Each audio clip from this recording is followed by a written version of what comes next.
안녕하세요. 크리스마스 페이지입니다. 오늘 읽어드릴 책은 김민수 작가의 일상의 파괴입니다.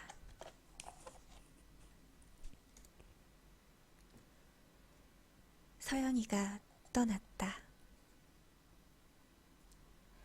서연이가 죽었다는 소식을 듣고도 순식간에 흑백 영화처럼 과거가 된 죽은 서연이를 보면서도 장례 3일 내내 심지어 발인 때도 눈물이 나지 않았다.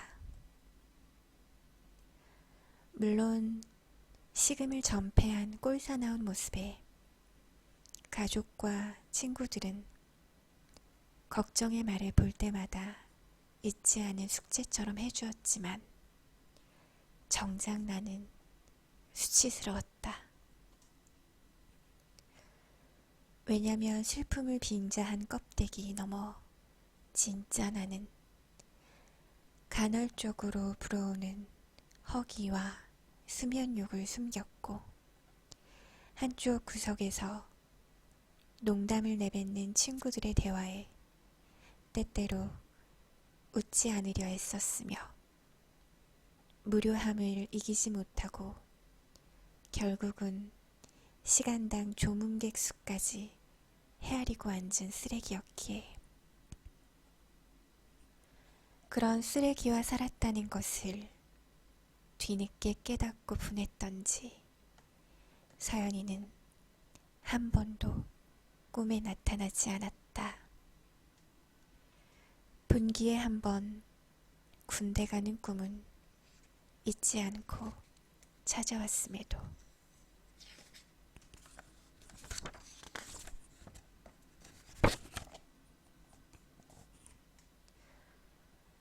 잘 모르겠어요. 누군가 당신은 여행을 좋아하세요? 라고 묻는다면 한때 나는 선뜻 그래요 라고 답했을 것이다. 그런데 정신을 차리고 다시 생각해보면 잘 모르겠어요 가 보다 정확한 답인 것 같다. 일부의 사람에게는 DRD4-7R 이라는 유전자가 있다고 한다. 광고를 통해서도 많이 언급되었는데 이것을 여행 유전자, 모험 유전자 또는 호기심 유전자, 방랑 유전자라고도 부른다고 한다. 이 유전자를 가진 사람은 그렇지 않은 사람과 비교해 도전과 새로움을 추구하는 경향이 높다고 한다. 걱정과 불안이 커질 때 재미와 호기심이라는 이름으로 사주를 보러 다니곤 했었다. 그들의 말이 내 미래의 예언이 될 수 없다는 것을 알면서도 당시의 복잡함으로부터 어떤 해결책을 찾고 싶었는지도 모르겠다.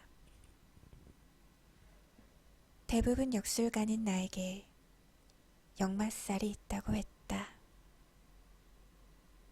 현대에 와서는 의미가 조금 긍정되기도 했지만 최초에는 애군의 성격이 강했고 늘 분주하게 이리저리 떠돌아다니는 팔자를 가리키는 용어였다. 초중고 시절의 나를 떠올려보면 유전자도 역마도 나와는 전혀 관련 없는 무엇이었다.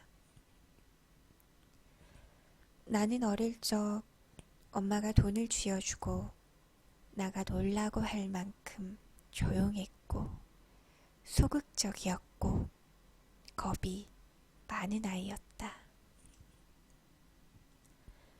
대부분 시간을 집에서 보냈고 방에서 보냈고 누나가 없을 땐 혼자서 보냈다. 집 떠나 자취를 시작하게 된 20살 대학부터의 나를 떠올려 보면 유전자도 역마도 내 안 어딘가에 자리하고 있었을 수도 있다. 나는 무료함을 핑계로 하룻밤을 꼬박 걸어 다른 도시에도 가봤고 10년이 안 되는 세월 10번 가까이 자취방을 옮기기도 했다. 내일로 기차 여행을 때되면 떠났고 여행 서적을 탐독하던 시절도 있었다. 여행지에서의 나를 떠올려 보면 나는 새로운 것을 보고 싶었고 낯선 사람들을 만나고 싶었고 특별한 경험을 하고 싶었다. 하지만 동시에 일어나지 않을 위험을 두려워했고 수많은 사람 틈을 거니는 것을 곤란해했고 누군가에게 먼저 말을 거는 것을 어려워했다. 그렇다면 나는 왜 떠나려 하는가? 로 질문을 바꾸면 답을 찾을 수 있을까? 아니다. 몇 가지 의미를 부여할 수는 있지만 그것 역시 명확한 답이 되어주지는 않는 것 같다. 아직은 모르겠다. 어느 곳에도 정착하지 못하고 불안하게 길 위에서 흔들리고 있는 내가. 그런 나와 결혼했으니 서연이는 행복할 수 없었다. 서연이는 결혼을 통해 안정을 찾고 싶었고 나는 내 안에 해결되지 않은 답을 찾고 싶었다. 우리는 사랑했다. 하지만 많은 것이 달랐고 다른 서로를 이해하지 못했다. 그렇게 어느 순간 나는 서연이가 있는 그 집이 불편해지기 시작했다. 이른 아침 오래된 점포에 낡은 셔터가 내려오듯 잊었던 기억이 떠올랐다. 바람을 맞서며 지나온 길을 기분 좋게 바라보던 순간을 그곳의 나를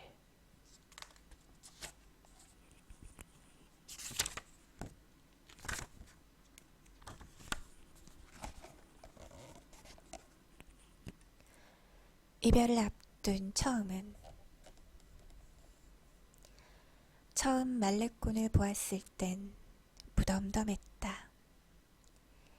실망까지는 아니었지만 황홀함 같은 거창한 단어를 가져오기에는 무리가 있어 보였다. 오히려 울산집 근처 대왕암 공원의 바위 절경이 더 대단하게 느껴졌다. 그 때문에 마치 엄청난 기적을 본 것처럼 묘사한 블로거에 속았다는 생각도 강하게 들었다. 그런데도 서연이와 나는 참으로 성실하게 말레꾼을 찾았다. 이른 아침 장렬하는 태양 아래 신선한 바람이 맞고 싶을 때 가사에서 땀을 식히고 다시 시작하는 일정의 출발지로 작정하고 퍼질러 앉아 노을을 보고 싶을 때 때로는 수다와 때로는 침묵이 필요할 때 그렇게 낯선 풍경이 익숙해질 때까지 우리는 보았다. 그리고 취해버렸다. 어느 순간 서로를 사랑하게 된 우리처럼 어느 순간에 말이다. 서연이와 나의 시작은 흔한 로맨스 영화처럼 우연히 겹쳐 필연이 된 것도 아니고 원수로 만나 겹겹의 시련을 이겨내며 끝내는 사랑까지 하게 된 절절한 무언가도 아니었다. 그저 대학교 동기였다. 울산과 거제에서 유학 온 지방대학의 같은 과 동기. 친해지게 된 계기는 둘 다 술을 잘 마시지 못했는데 학과에는 다양한 이름을 붙인 술자리가 잦았다. 그런 잦은 술자리 속에서 잦은 무리가 형성되었고 같은 무리에 속하게 되면서 가까워졌다. 보통의 친한 이성 친구처럼 수업이 끝나면 학생 식당에서 밥을 먹었고 레포트를 먼저 한 사람이 그렇지 않은 사람에게 보여주기도 했고 20이 넘어도 키를 키울 수 있다는 어느 사기꾼 관장 말에 속아 헬스장도 다녔고 시험 기간에는 하지 않을 공부로 도서관에서 밤을 새우기도 했다. 물론 서연이에게 남자친구가 생기면서 만남의 빈도가 줄어들기도 했고 상반된 서로의 성격에 싸우고 꽤 오래 냉각기를 가지기도 했다.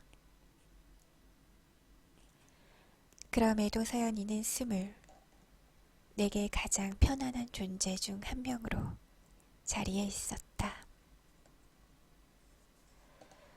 그때 우리는 왜 그렇게 고민이 많았을까? 사춘기가 뒤늦게 와서 그래. 대학을 졸업하고 학교에 핀 벚꽃을 구경하기 위해 서연이와 함께 찾은 적이 있었다. 그곳에서의 20의 의리를 추억했다. 그 추억의 끝에는 해소되지 못한 당시의 고민이 있었다. 우리가 다니던 대학은 외지에 자리하고 있어 밤이 되면 밀집된 술집 거리를 제외하고는 고요했다. 적막했다. 그러한 암흑과 함께 품었던 우리의 고민은 대부분 허무했고 쓸쓸했다. 그렇게 방향을 잃은 나침반은 자신에 대한 자책과 원망에서 바늘을 멈추었다. 나는 획일적인 공교육을 벗어나 비교적 온전한 자유를 경험하게 되는 20. 바로 그때 진정한 의미의 사춘기가 찾아온다고 믿고 있다. 질풍노도. 그 때문에 서연이와 내가 겪었던 많은 감정의 동요는 어른이 되기 위한 어쩔 수 없는 성장의 과정이었다. 소녀와 소년, 여자와 남자. 경계에선 출렁이는 다리에 서연이와 나는 함께 섰고 마침내 건넜고 어른이 되었다. 말 같지도 않은 소리를 참 그럴듯하게 하는 재주가 있어. 노을이 사라지자 순식간에 어둠이 주변을 덮었다. 검은 바다를 바라보았다. 겁이 났지만 이별이기에 조금 더 시간이 필요했다. 아바나에서의 일정은 이틀로 잡았고 눈을 뜨면 새로운 도시로 떠날 계획이었다. 4년 전 이곳을 찾았을 때는 막연했지만 분명 다시 올 것 같다는 예감이 들었다. 하지만 다시 찾은 말레꾼에서는 그런 미래가 그려지지 않았다. 또다시 막연했지만 분명 이별이라는 예감이 들었다. 어둠 아래로 모든 슬픔이 잠식되었다. 나는 다가오는 삐끼를 피해 맵스미를 켜고 가사를 향해 걸었다.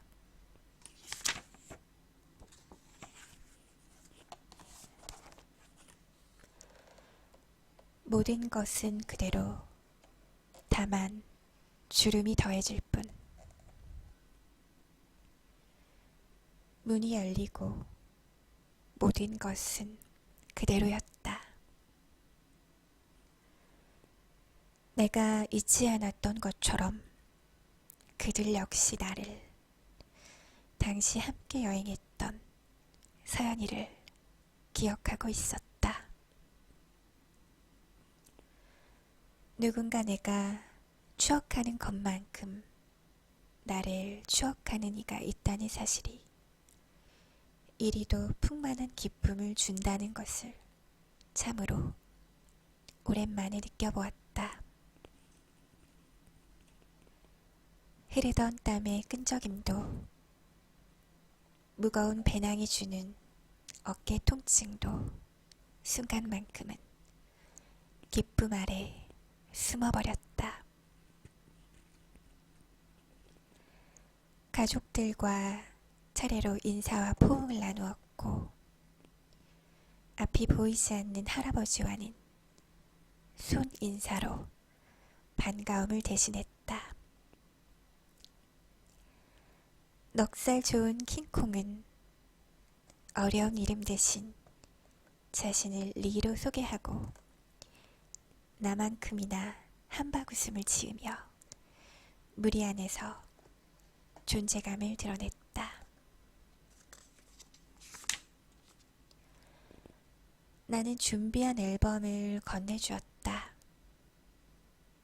4년 전 여행 때 찍은 사진을 적어준 주소로 꼭 보내주겠다는 약속을 지키지 못한 것이 마음 한쪽 찝찝했기에 이번 여행을 준비하며 가장 우선순위 해야 할 일을 목록으로 적어뒀었다. 가족들은 비명 섞인 환호로 만족감을 표현해 주었다. 감정을 있는 그대로 드러내는 것이 서투른 나는 그런 모습이 생경했지만 참 고마웠다. 주인 아주머니는 이미 완료된 가사 예약을 취소하고 킹콩과 나를 4년 전 서연이와 내가 묵었던 옥상방으로 안내해 주었다. 침대 커버와 에어컨이 바뀌고 문 앞에 철로 된 2개의 의자가 놓여있는 것을 제외하고는 특별히 바뀐 것이 없었다. 그렇게 나는 모든 것이 그대로인 그대로 성에 온 것 같았다. 하지만 들뜬 기분은 순간이었고 순간은 오래 가지 않았다. 차분함 속에 모든 것이 다시 보였다. 깨끗이 청소했지만 집기들은 낡았고 할아버지는 야위었고 할머니의 걸음은 조금 더 느려졌고 주인 아주머니는 치아가 몇 개 빠져 있었다. 무엇보다 모두의 얼굴에 선명한 깊은 주름이 인장처럼 새겨져 있었다. 4년. 황혼을 맞이하기에는 충분한 시간이었다. 에어컨 바람 앞에서 땀을 식힌 킹콩은 서둘러 짐을 풀었고 나는 침대 모서리에 걸터 앉아 좀 더 휴식을 취했다. 치수가 큰 침대는 덩치가 큰 킹콩이 사용하기로 했다. 4년 전에는 서연이의 몫이었다. 그때 다급한 목소리로 주인 아주머니가 올라오셨다. 문을 열자 색바랜 종이 한 장을 내밀었는데 거기에는 한국어가 적혀 있었다. 우리 말고 다녀간 한국인이 또 있었던 걸까? 생각이 스치던 찰나 기록의 작성자가 나라는 사실을 알게 되었다. 찢은 공책에 갈겨 적은 한국어. 종이를 버리지 않고 낡은 비닐 커버에 덮어 보관하고 있어준 이 가족의 고운 마음이 너무 고마웠다. 나는 얼마나 많은 기억을 기억하지 못하고 그 잃은 기억 속에 소중한 추억들을 지우고 살아가는 것일까? 문장을 읽어나가자 영화의 회상처럼 침대에 엎드려 글을 적어나가던 28의 내 모습이 떠오르기 시작했다.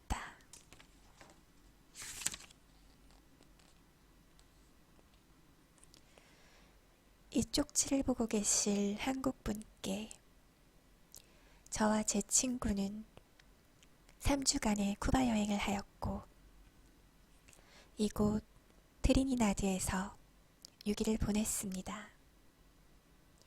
쪽지를 전해주시는 분의 가사에서 소중한 추억을 만들고 떠납니다.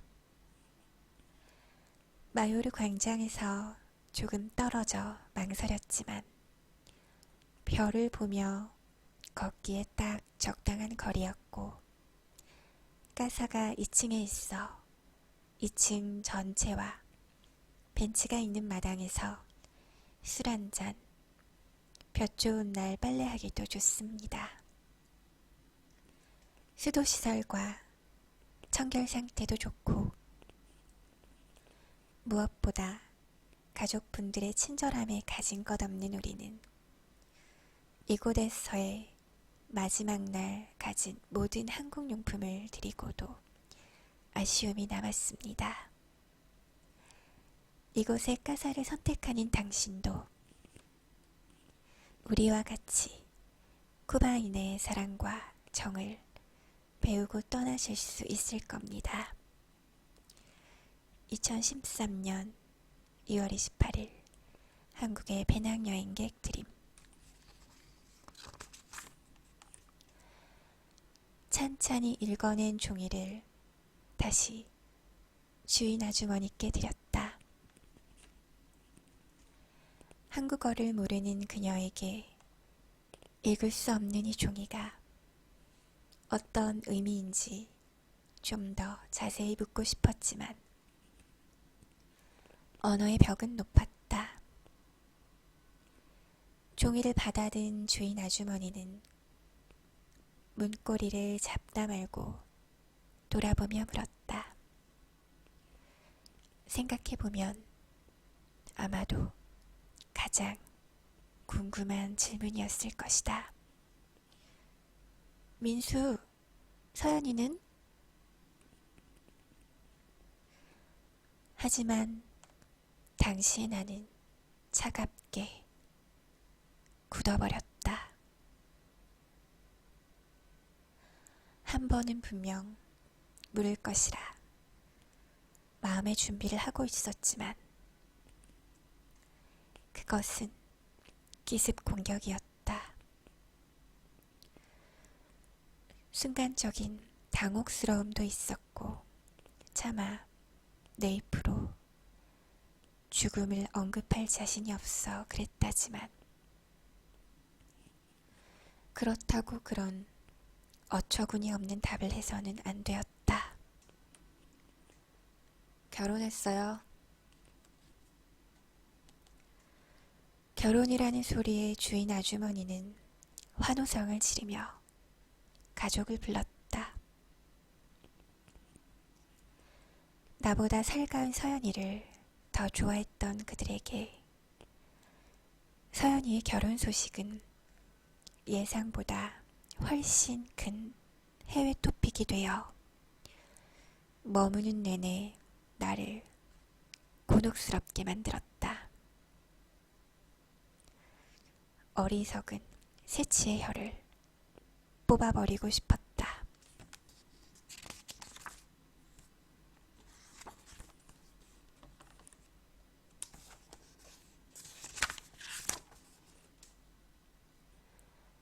아름다운 시간.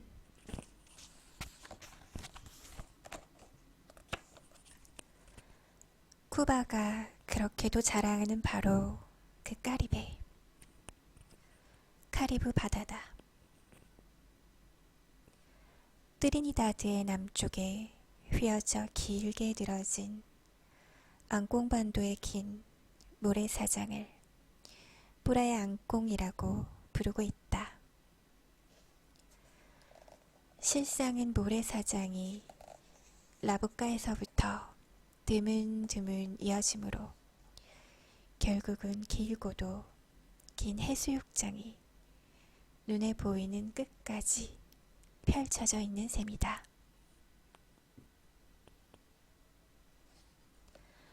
여행의 대부분 순간 손에서 놓지 않았던 가이드북 속 앙콘 해변에 대한 설명이었다. 본분에 충실한 가이드북은 감성을 더 씌우지 않고 담백하게 표현했지만 노을 지는 앙콘 해변을 바라보니라면 누구든 한두 가지 저마다의 감성에 빠질 수밖에 없었을 것이다. 나도 그랬고 킹콩도 그랬다. 또 함께 그 바다를 바라본 고마운 한국인들도 그랬을 것이다. 다섯 우리는 서로가 낯설었지만 물놀이를 했고 저마다의 스마트폰 또는 카메라로 사진을 남겼다. 그리고 선배들을 끌고 와 나란히 누워 일몰을 봤다.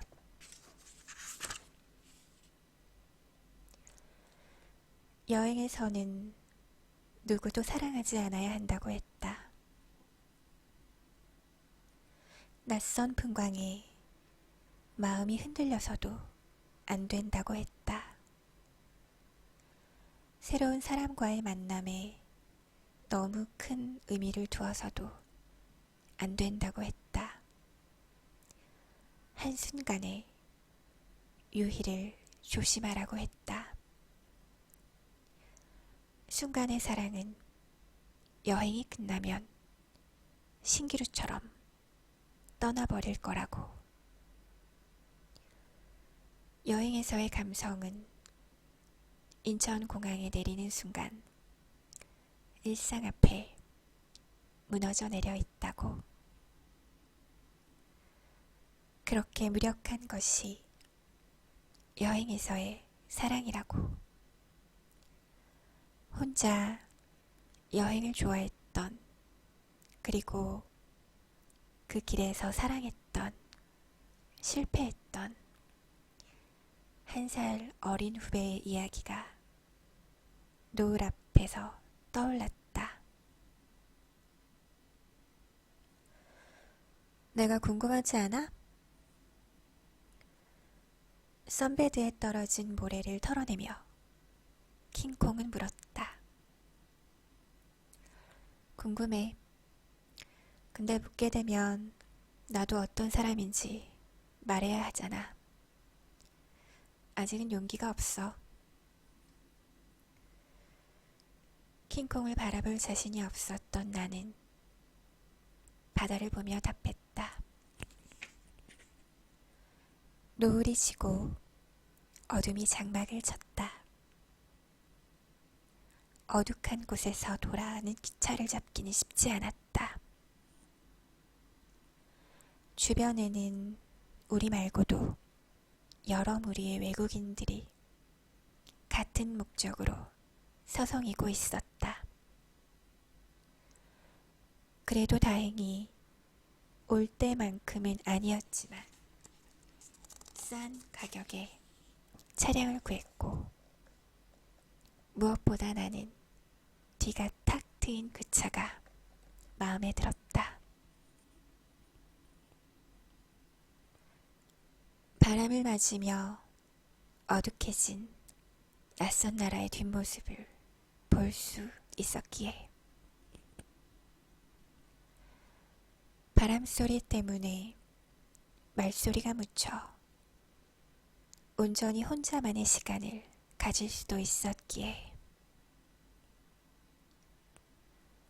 20여 분을 달려 목적지에 도착했고, 차량에서 내린 우리는 다음날 저녁을 약속하며 헤어졌다.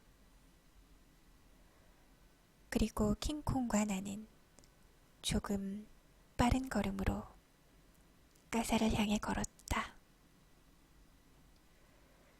우리가 묵는 가사는 옥상의 별채처럼 자리하고 있어 독립된 생활을 할 수 있는 것이 가장 큰 장점이었다. 하지만 현관의 문을 열고 가족의 거실을 지나 계단을 올라가야 하는 조금 불편함이 있었다. 열쇠를 주었음에도 주인 아주머니는 아무리 늦어도 우리가 오기 전에는 잠을 자지 않고 거실에서 기다렸다. 때문에 귀가 시간을 신경 쓸 수밖에 없었다. 짧은 스페인어로 굿나잇 인사를 웃음과 함께 전한 후 계단을 오르려는 나를 주인 아주머니가 불러세웠다. 무어라 스페인어로 반복해 말을 했고, 알아들을 수 없었던 나는 스페인어 어플리케이션을 통해 뜻을 찾아 나갔다. 그리고 마침내 의미를 비슷하게나마 알게 되자 얼굴은 붉어졌고 미간은 떨려왔다. 서연이의 남편은 어떤 사람이야? 나는 한참을 말없이 어색한 웃음만을 지은 채 주인 아주머니를 바라봤다. 그리고 낮은 목소리로, 낮은 한국어로 마치 자신에게 말하듯 답했다. 쓰레기요. 킹콩은 계단을 반쯤 올라가다 멈춰 그런 주인 아주머니와 나를 내려다보고 있었다. 나는 그의 시선이 느껴졌지만 애써 외면하려 노력했다.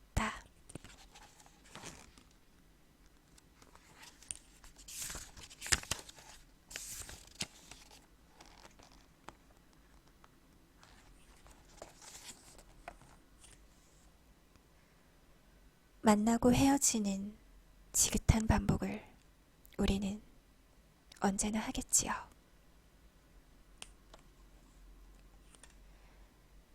트리니다드는 단층의 키 작은 건물들이 대부분이라 그다지 높지 않은 산길에 놓여있는 전파 송출탑이 유난히 위압적으로 크게 보였다.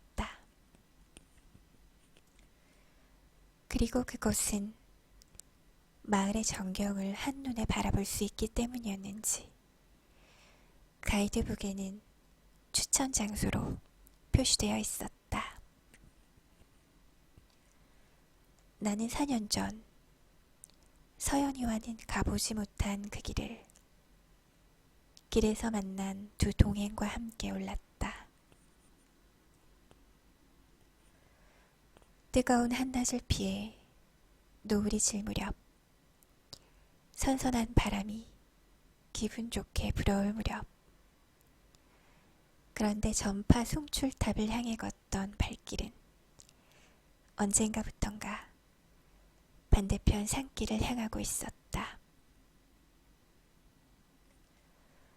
한참을 걷던 우리는 가이드북에는 없는 둔덕 어느 곳에 걸음을 멈추고는 짙어가는 하늘을 꽤 오래 바라보았다. 사념이 머릿속에 퍼져갔다.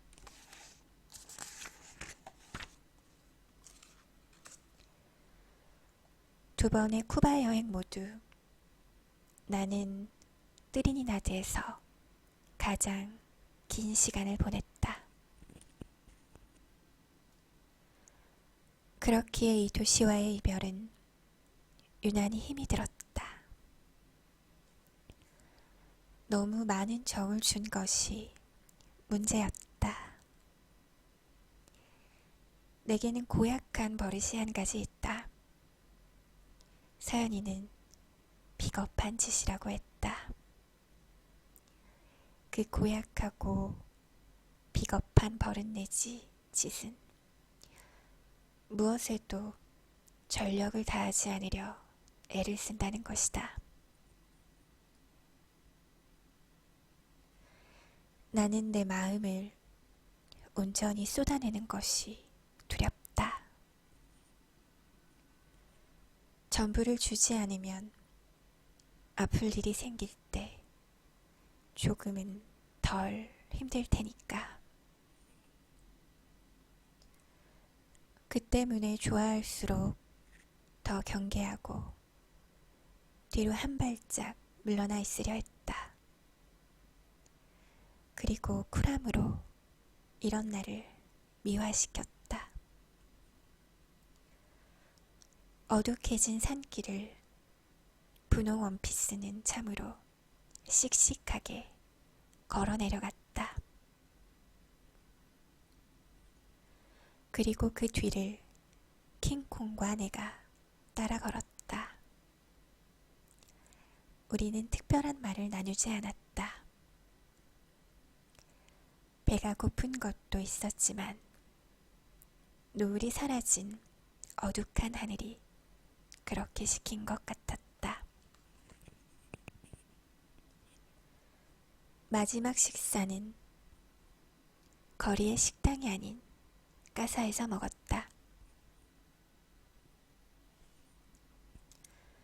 우리가 식사값으로 전해주는 이 돈이 어떻게 사용될지는 모르지만 조금이라도 가게에 도움이 되길 바라며 방으로 돌아와 샤워를 마치고 풀어놓았던 짐을 쌌다. 그리고 분홍 원피스는 스타벅스 다이어리에 킹콩은 낡고 얇은 노트에 여행의 기록을 남겼다. 나는 아침에 빨아 널어 놓은 옷을 가져온다는 핑계로 방을 나와 계단 아래에 둘러앉은 까사가족의 저녁을 훔쳐보았다. 딸의 생일이라 모였다는 그들은 낮부터 구운 돼지를 먹었고 술을 마셨고 무슨 이야기 끝에 한참을 소리내 웃었다. 언제쯤이면 나는 헤어짐이라는 이 지긋한 과정을 편안하게 받아들일 수 있을까? 그 순간 이별을 겪은 낡은 남자의 색깔 없는 얼굴이 떠올랐다.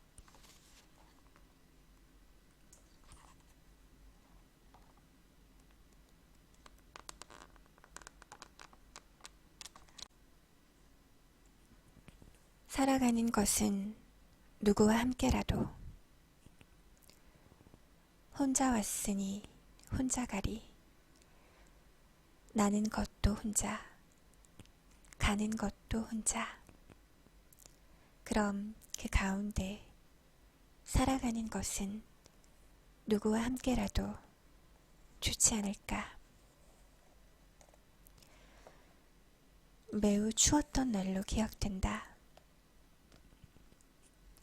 허벅지를 덮은 체크무늬 남색 코트를 몇 번이고 감싸 안으며 어느 오르막을 걸었다. 걸으며 혼잣말을 길게 내뱉었다. 처음으로 내 입에서 결혼이라는 것을 긍정하던 순간이었다. 거창한 독신주의자는 아니었다. 하지만 실증이 빠르고 관계의 얽매임이 불편했던 나에게 혼자라는 것은 외로움보다는 편안함이었다. 그 때문에 결혼을 상상하지 않았다. 나를 아는 친구들 역시 반은 농담처럼 혼자 사는 게 어울린다고 말해주었다. 부모님을 제외하고는 그 누구도 내 결혼을 간절히 바라지 않았다. 인사동의 어느 2층 찻집으로 기억된다.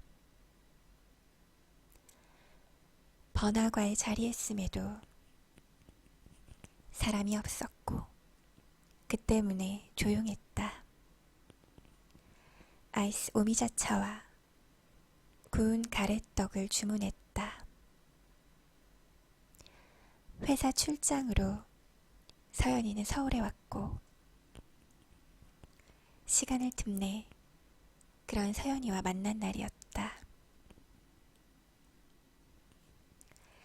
우리는 언제나처럼 실없는 농담을 한참 주고받았고 침묵이 올 때면 누가 먼저랄 것도 없이 창밖을 바라보았다.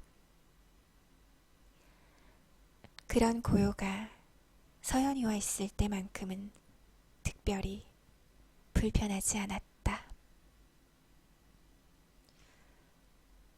우리가 만약 같이 산다면 어떤 그림일까?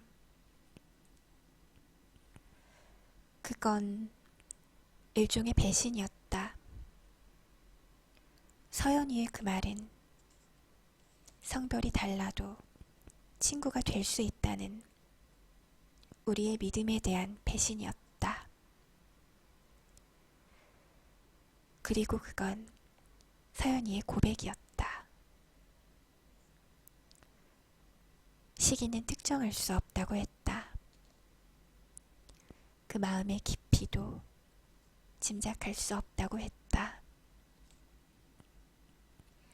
하지만 함께하는 미래는 꽤 오래전부터 상상해 보았다고 했다.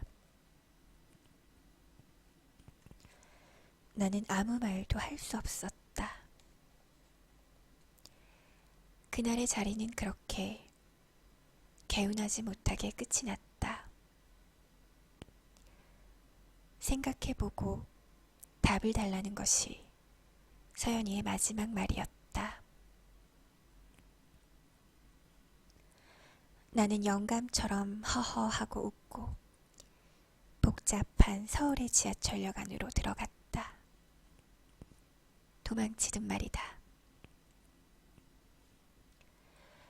급하게 자취방으로 돌아와 샤워하고 서연이의 말을 곱씹어 보았다. 아무리 생각해도 황당한 일이었다.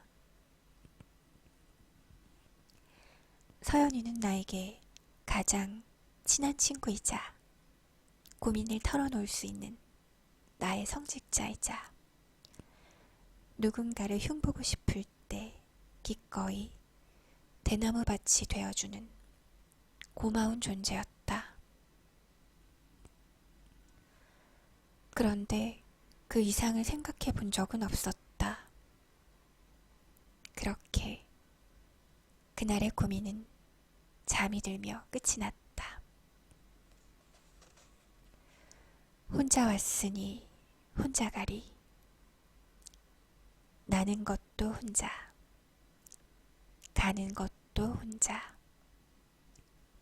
그럼 그 가운데 살아가는 것은 누구와 함께라도 좋지 않을까. 좀 전에 내뱉은 말을 다시 찬찬히 음미하듯 읊어보았다.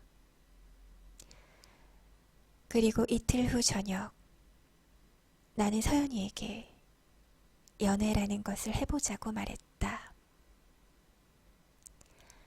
나에게는 위험한 용기였고 지금 생각해보면 잘못된 선택이었다. 아무런 감정도 없이 서연이에게 연애라는 것을 해보자 했었던 건 아니었다. 서연이를 다시 만나기 전 이틀 동안 답을 하기 위해, 답을 찾기 위해 끊임없이 생각했다. 나와 미래를 꿈꾼다는 그녀에 대해.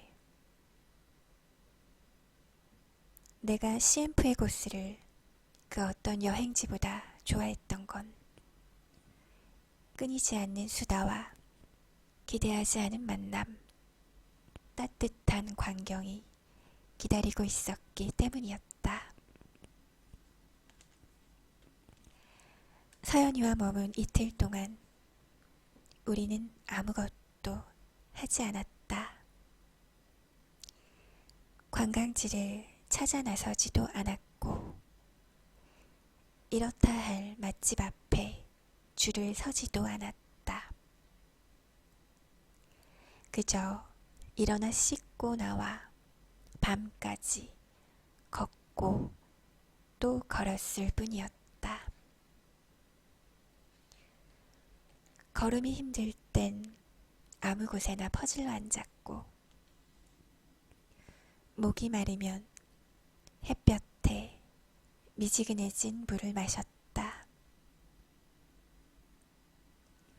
허기가 지면 가사 근처 햄버거를 파는 가게에서 배를 채웠다. 그리고 다시 수행자처럼 걸었다. 이보다 좋을 수 없는 하늘이 있었고 너도 언젠가 이런 아버지가 되어라 하고 가르치듯 사랑스러운 부자는 물 위에서 한참 동안 서로를 바라보며 웃음 지었다. 아르헨티나에서 왔다는 온몸 그을린 여류 사진작가는 우리를 카메라에 담아주었고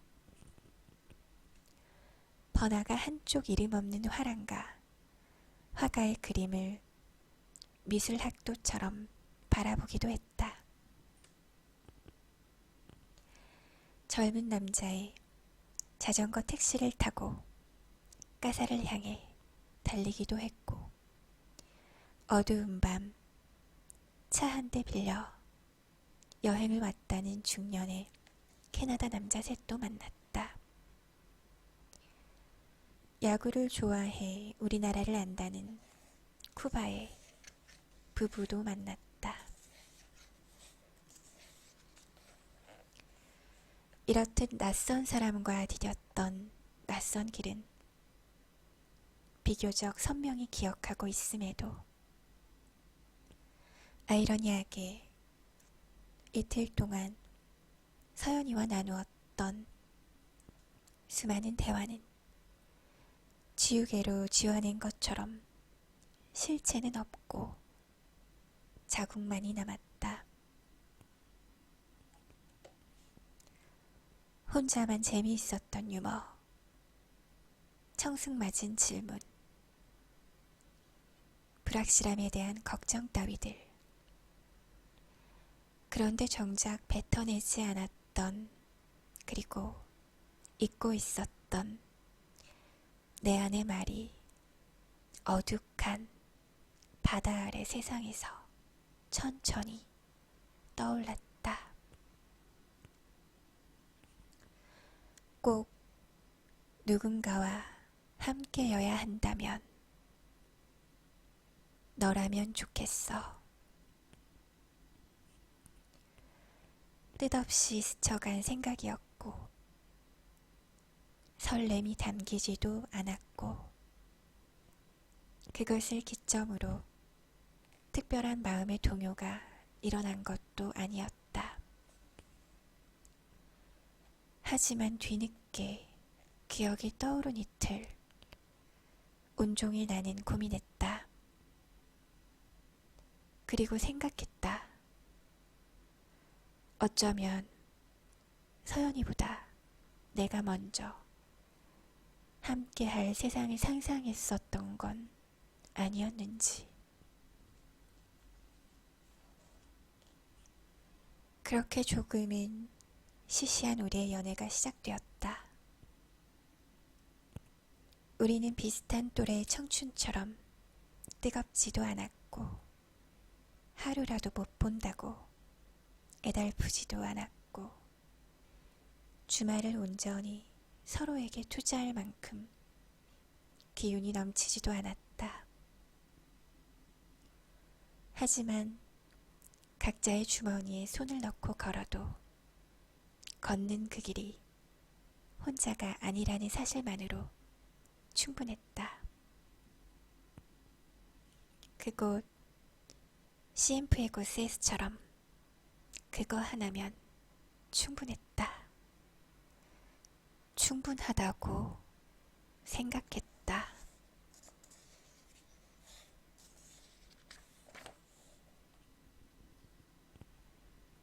지금의 눈맞춤을 잊지 마세요. 나만의 두려움은 아니었을 것이다. 말하지 않았지만 서연이도 분명 두려웠을 것이고 묻지 않았지만 내 부모님도 두려웠을 것이다. 타인이 연인이 되고 평생을 함께 하자는 언약을 수많은 사람 앞에서 선포하는 그 과정이 두려움 없었다고 말하는 이가 있다면 그 자는 분명 거짓일 것이다. 어릴 적 나는 집 앞 슈퍼를 갈 때에도 말끔히 씻었던 완벽해 보이고 싶은 소년이었다. 그 소년의 병적인 완벽함은 나이를 더해갈수록 심해졌고 어느 순간 완벽함이 주는 긴장감에 눌려 하루하루가 고되어 갔다. 그 소년이 마음 편히 쉴 수 있는 공간은 그의 방. 어른이 되어 머물게 된 작은 원룸. 조금 더 나이든 어른이 되어 머물게 된 오피스텔. 그곳에서만 어른은 편히 자신을 내려놓고 온전히 쉴 수 있었다. 때문에 소년을 벗지 못한 어른은 두려웠다.